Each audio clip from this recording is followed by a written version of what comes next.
औज़ुबिल्लाहिमिनश्शैतानिर्रजीम बिस्मिल्लाहिर्रहमानिर्रहीम। Dear students, अस्सलाम वालेकुम। Welcome to online academy with AD.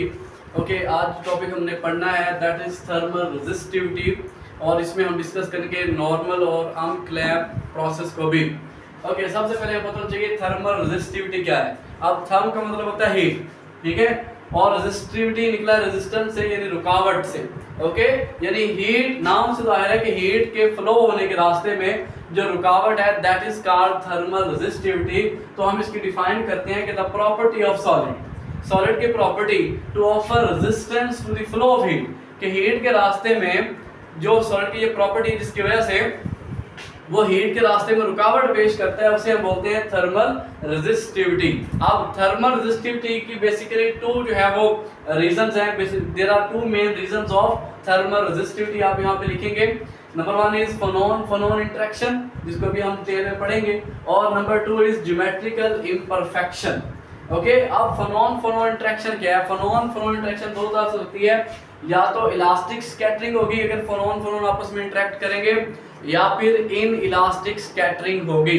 अब अगर ऐसे है कि एक फोनोन आ रहा है दूसरा फोनोन भी आ रहा है, ये आपस में इंटरेक्ट करते हैं और स्कैटरिंग करते हैं और एक थर्ड फोनोन प्रोड्यूस होता है, ठीक है। और ऐसे थर्ड फोनोन प्रोड्यूस हो रहा है कि अगर ये इन दोनों फोनोन्स के वेव वेक्टर लाई करते हैं फर्स्ट ब्रिलियन जोन के अंदर, और जो हमारा तीसरा फोनोन प्रोड्यूस हो रहा है वो भी लाई करता है फर्स्ट ब्रिलियन जोन के अंदर, तो फिर ऐसे प्रोसेस को हम बोलते हैं, इस स्कैटरिंग को हम बोलते हैं इलास्टिक स्कैटरिंग, और इस प्रोसेस का नाम है नॉर्मल प्रोसेस। इसको इलास्टिक स्कैटरिंग क्यों कहते हैं? क्योंकि यहाँ पे एनर्जी कंजर्व रहती है, यहाँ पे मोमेंटम भी कंजर्व रहता है, और यहाँ पे वेव वेक्टर भी कंजर्व रहता है। ऐसे प्रोसेस के लिए हम लिख सकते हैं K1 plus K2 is equal to the K3, और इसकी डिफाइन हम ऐसे करेंगे, the scattering process which results in a wave vector। एक ऐसा स्कैटरिंग प्रोसेस है, ठीक है, जिसके नतीजे में हमें क्या मिलता है भाई?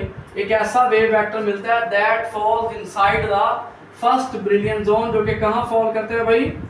फर्स्ट ब्रिलियन जोन के अंदर ही फॉल करता है, उसे हम बोलते हैं नॉर्मल प्रोसेस। मैंने कहा यहाँ पे मोमेंटम भी कंजर्व रहता है और एनर्जी भी। कैसे? देखें, इस सब को जो है वो h कट से मल्टीप्लाई करें तो क्या मिलेगा हमें? h cut K1 plus h cut K2 is equal to h cut K3। तो अब h कट K1 क्या है? दैट इज मोमेंटम, यानी मोमेंटम जितना सिस्टम का मोमेंटम पहले था स्कैटरिंग से पहले, उतना ही सिस्टम का मोमेंटम क्या है? बाद में है। ओके, और अगर इस ऐसी कंडीशन आई तो हम बोलते हैं कि मोमेंटम कंजर्व है। इट मीन इस प्रोसेस में मोमेंटम क्या है हमारा? कंजर्व रहता है। कैसे? ये मोमेंटम कैसे है h कट के? तो उसका मैं बता दूं, हमें पता है P इज इक्वल टू क्या होता है? h over lambda. ओके, अब अगर मैं यहाँ 2 पाई से डिवाइड भी कर दूं और 2 पाई से मल्टीप्लाई भी कर दूं तो मेरे पास क्या आ जाएगा? ये चीज आ जाएगी h ओवर 2 पाई लैम्डा और 2 पाई, ठीक है। अब h ओवर 2 पाई, इसे मैं लिखता हूँ h कट, और ये जो 2 पाई ओवर लैम्डा है मेरे पास, ये क्या है? k। वेव वेक्टर हम पढ़ते आ रहे हैं, k वेक्टर क्या है? 2 पाई ओवर लैम्डा। तो h कट k मेरे पास क्या आ गया? Momentum. It means h cut K1 क्या है? It is the momentum of the first phonon. h cut K2 क्या है? It is the momentum of the second phonon, and h cut K3 is equal to the momentum of third phonon. और ये question बता रही है कि जितना momentum था इन दोनों फोनोन्स का स्कैटरिंग से पहले, थर्ड फोनोन का मोमेंटम भी स्कैटरिंग के बाद उतना ही है। It means that momentum remains conserved in the normal process. जिस प्रोसेस को हम क्या बोलते हैं? नॉर्मल प्रोसेस कहते हैं। In the same way energy भी जो है वो कंजर्व है। हमें पता है कि इसकी जो एनर्जी है वो क्या होती है? अगर मैं लिखना चाहूँ तो h म्यू होती है। वैसे फोटोन की अगर एनर्जी लिखें, यहाँ से मैं फोनोन की एनर्जी निकालता हूँ, यहाँ पे भी ऐसे करें, 2 पाई से डिवाइड कर दें और 2 पाई से मल्टीप्लाई कर दें, ठीक है। अब h ओवर 2 पाई क्या है? h कट, और 2 पाई म्यू ये किस चीज के इक्वल होता है? ओमेगा के equal. What is omega? Omega is the frequency of oscillation. तो यहाँ पे मैं लिख सकता हूँ फिर h cut omega 1 plus h cut omega 2 is equal to the h cut omega 3। तो यहाँ पे जो एनर्जी है, energy also remains conserved in the normal process of phonon interaction. हम लिख सकते हैं तो चूंकि इसमें मोमेंटम भी कंजर्व है, एनर्जी भी कंजर्व है, तो इसीलिए हमने कहा कि भाई जो स्कैटरिंग है दैट इज इलास्टिक स्कैटरिंग। और जब इलास्टिक स्कैटरिंग होती है तो उसे हमें क्या पता लगा कि उसमें वेव वेक्टर कंजर्व रहता है। ऐसे प्रोसेस को हमने नाम दिया नॉर्मल प्रोसेस का।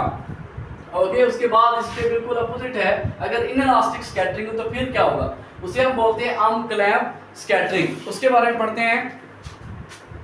अब यहाँ पे देखें, ओके, तो जो सेकंड मेथड है फोनोन इंटरेक्शन का, that is called Umklapp process. Okay, अब इस प्रोसेस में क्या होता है, इस प्रोसेस में कुछ इस तरह से होता है कि अगर हमारे पास दो फोनोन इंटरेक्शन करते हैं और वो दोनों फोनोन्स हमारे पास कहाँ लाई कर रहे थे, फर्स्ट ब्रिलियन जोन के अंदर, ठीक है। अगर दो फोनोन लाई करते हैं और वो दोनों फोनोन जो है वो फर्स्ट, चलिए मैं इसको कुछ इस तरह से रिप्रेजेंट करता हूँ। फॉर एग्जांपल कि हमारे पास एक ये फोनोन है और दूसरा फोनोन यहाँ पे है, ठीक है।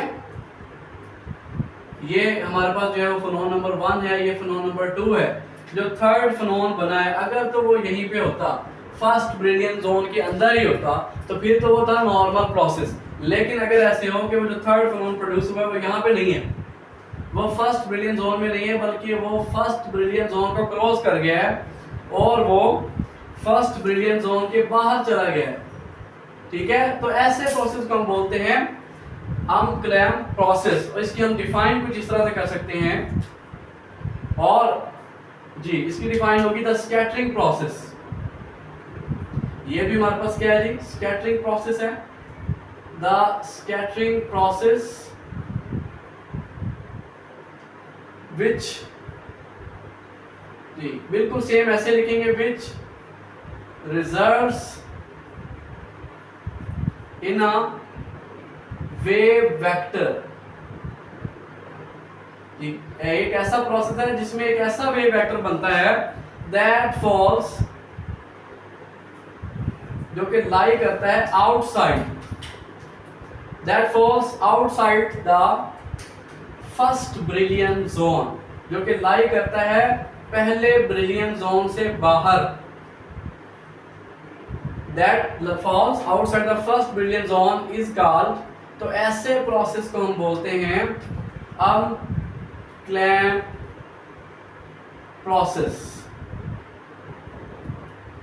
ओके, तो ये आप लिखेंगे, ठीक है। तो ऐसे प्रोसेस को हम बोलते हैं अनक्लैम्प प्रोसेस। और ये कब होता है ऐसा प्रोसेस, जब इन इलास्टिक जो है वो स्कैटरिंग होती है। तो हमें पता है energy and momentum does not remain conserved in this type of process, सारी बात है। अब जो है ये हमारे पास कौन सा है, ये इलास्टिक स्कैटरिंग है, तो इसमें जो है वो मोमेंटम कंजर्व नहीं रहेगा। तो ये हमारा अनक्लैम्प प्रोसेस है। और यहाँ पे चूंकि अभी बाहर चला गया फर्स्ट ब्रिलियन जोन से, और मैं चाहता हूँ कि ये हमारे फर्स्ट ब्रिलियन जोन में वापस आ जाए, तो उसका एक ही मेथड है। उसके लिए हमें एक कंडीशन अप्लाई करनी पड़ेगी, K1 + K2 = K3 + G। यहाँ पे अब एडिशन किस चीज की हुई है, that is the reciprocal lattice vector G। अगर आपको नहीं पता तो आप रेसिप्रोकल लैटिस वाले जो है वो लेक्चर में जाके देख सकते हैं कि G कैसे ऑब्टेन होता है हमें। ओके, इवॉल्व कंस्ट्रक्शन की मदद से ये एक्सप्रेशन आया है। बेसिकली अगर आपने जो है वो इवॉल्व कंस्ट्रक्शन वाला लेक्चर नहीं पढ़ा तो मैं उसका लिंक जो है वो दे दूंगा डिस्क्रिप्शन में, आप उसको लाजमी देख लीजिएगा। वहां से आपको पता चलेगा कि कैसे K1 + K2 = K3 + G। तो मैं बता रहा यहाँ हमने G क्यों ऐड किया, ताकि हमारे जो वेव वेक्टर जो फर्स्ट ब्रिलियन जोन से बाहर चला गया वो हमारे फर्स्ट ब्रिलियन जोन में वापस आ जाए। तो उसके लिए हमने एक्सप्रेशन लिखा K1 + K2 = K3 + G। आप लिखेंगे इट मींस यहाँ पे वेव वेक्टर जो है वो कंजर्व नहीं है। हम लिखेंगे in this process wave vector is not conserve, कि हमारा भाई जो वेव वेक्टर है वो कंजर्व ही नहीं। ओके, तो आई होप आपको समझ आ गई होगी, ठीक है, बड़ा ही इजी था। अच्छा, तो यहाँ पे ये तो हो गए फोनोन इंटरेक्शन, ठीक है। इसके बाद दूसरी चीज है ज्योमेट्रिकल इम्परफेक्शन। तो मेरे पास जगह का मैं आप लिख लेंगे कि due to the geometrical imperfection, due to the impurities present in the solid crystals of the solid, thermal resistivity also increases, कि जो thermal resistivity है वो बढ़ती है। अच्छा यहाँ भी बता दूं, due to the normal process thermal conductivity increases and thermal resistivity decreases, और ड्यू टू द, यहाँ पे आप लिखेंगे अनक्लैम्प प्रोसेस के नीचे कि due to the Umklapp process thermal conductivity decreases and thermal resistivity increases. ये आप लिख देंगे तो आपका जो है वो टॉपिक थर्मल रेजिस्टिविटी वाला पूरा हो जाएगा और नॉर्मल और अनक्लैम्प प्रोसेस भी पूरा हो जाएगा। आई होप आपको जो है वो आज का लेक्चर समझ आया होगा। If you like the video then please like share and subscribe, support करें। अल्लाह हाफिज।